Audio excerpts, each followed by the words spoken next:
But there's a man who we started this talk show about, Akpakomiza together about 3 months ago, I guess, when we started doing talk show here. And just at the last minute, even when they said, "Oh, the campaign was over," he still went online, went on air to say, "Look, Esan people, Edo people, please vote for Akpakomiza. He is the man. He is the way forward." That's the man Omoboy. I know he's there. He want to talk about what happened on Saturday. Just let's relive that experience, that Saturday experience, until the final announcement of the winner. Yes, thank you very much, brothers and sisters. Saturday was a very tough day. It was a very tough day, but like you alluded to the day before, speaking to a lot of people, family members, and then people will come at you even at the last minute with very big surprise, with all manners of propaganda, addressing the candidacy of Senator Monday, now governor-elect.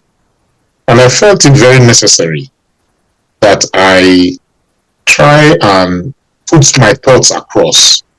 You understand? I try to also, a lot of those people were from Urumi, and some of them were also from other parts of Ishan and Edo states. And I decided to respond very clearly in my best Isan language to express what I think about leadership, what I think about the candidature of Senator Okpebholo, and just to let people understand that, our criteria for governance, or a criteria for the position of governor, has been met by Senator Okpebholo, and all of the disparaging things that people will say about him during the course of that campaign, calling him names, were very much unjustified. And obviously, we can see and we can tell that he's somebody who has now, in the course of the campaign, shown uncommon humility, kept his counsel, focused on the prize, to win the race. And that was the most important thing. Now, on that day in question, even the night before, you can imagine the tension in the air, the bevy of activities, the preparation by people who are politically involved, even the voters. They were still perusing the internet because you said campaign was officially over. I wasn't a member of the campaign council. I wasn't representing any political area. As an individual, I'm actually allowed to express my opinion, whether on election day or before. There's no ban to that, especially as long as you're not a member, official party spokesperson or campaign spokesperson. So we spoke to the people. We expressed why we think at this point in time, this is how even God works, with evidence. We traced our own lineage, our own people, and then went back also to the bedrock of our faith, which is Christianity, based on the Bible. We went there and said, whenever God wants to do something new, and I gave 3 examples from the Bible. I could have given 10, but I gave 3 examples, and they buttressed it with another example. So people were saying to me, why are you bringing God into politics and all that? I said, no, I'm just giving you an example that when God wants to change something, it takes a situation that you do not expect. It takes someone who is unexpected, someone who is unheralded, somebody who is not what you expect in that scenario to become the anchor point. And Jesus put it well, quoting Isaiah, that the stone the builders rejected have become the cornerstone. That even in the Bible, when God wanted to change it for the Israelites, give them a king, he ignored the professors, the doctors, the engineers, the billionaires, all of those people in Israeli society. They were there at that time. And he went and took a donkey catcher, Saul, to become the king of Israel. And then when it was time to also move on to the next level, he went to take David, a shepherd boy of a man with 12 children, who has other bigger sons, warriors, maybe lawyers and all that.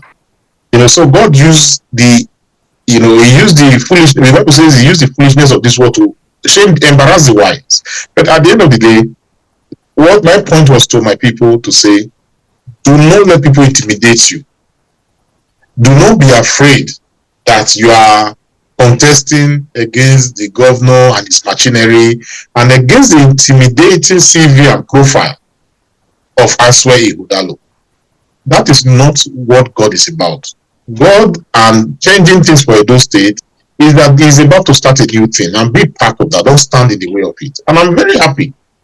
I'm proud to say that on that day, election day, people went to the field with the intention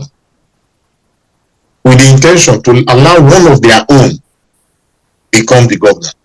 Somebody who feels their pain, who has actually lived their pain, who has lived their reality. 80% of our people are still rural based. They still face the same challenges of 40, 30 years ago. Poor roads, bad water. So they went down there and they did the needful. And in Esan land, Esan Senatorial District, we know historically, since the foundation of democracy, return of democracy in 1999, Esan Senatorial District has been the home of PDP in Nigeria. It's been the home of PDP in Nigeria. So it's very hard for you to people who are used to over 20-something years of voting for the umbrella. You understand? It's just automatic. They put the hand straight there to the umbrella, convincing them now to move it up to APC. You understand? And then for us to record that outstanding results, to break that yoke and compete. We competed. Apart from I know that a lot of people were not really looking at the fact that results were also manipulated in Esan Central by the PDP. They manipulated results. They got results in Esan Southeast that are impossible to get. There are areas in which the beavers did not work. There are areas where their votes did not match the registered number of votes or the turnout in beavers.